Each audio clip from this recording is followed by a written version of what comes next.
ఇన్స్టెంట్గా పిల్లలు ఎంతో ఇష్టంగా తినే ప్యాన్ కేక్ చేద్దాము. అది కూడా బీట్రూట్తో అండి. బీట్రూట్ తినని పిల్లలకైతే ఇంతకంటే మంచి ఐడియా అస్సలు ఉండదు. బీట్రూట్ని మంచిగా బాయిల్ చేసి పీల్ ఆఫ్ చేసి ఇలా పీసెస్ లాగా కట్ చేయండి. నేను మీడియం సైజు 2 బీట్రూట్ తీసుకున్నాను. బాగా పండిన బనానా ఒకటి తీసుకున్నాను.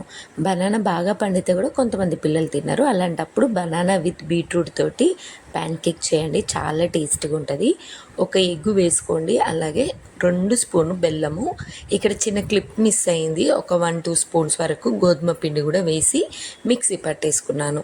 ఇలా స్మూత్గా బ్యాటర్ రావాలి. మిల్క్ అలాంటివి ఏం ఎక్స్ట్రా వేయలేదు. బనానా ఎగ్గు వేసాం కాబట్టి మనం మిల్క్ వేయకున్నా పర్లేదు. ఇలా ప్యాన్ కేక్ లాంటి ప్యాన్ ఉంటే ఇలా కొంచెం ఆయిల్ గ్రీస్ చేసి పోర్ చేసుకోండి. ప్యాన్ లేకుంటే చిన్న చిన్నగా దోశ పైన చిన్న చిన్న ప్యాన్ కేక్ లాగా వేసుకోండి, అట్టు టైపు. పైనుంచి ఇంకొంచెం హనీ లాగా వేసి పిల్లలకైతే ఇచ్చాను. చాలా బాగుంటుంది.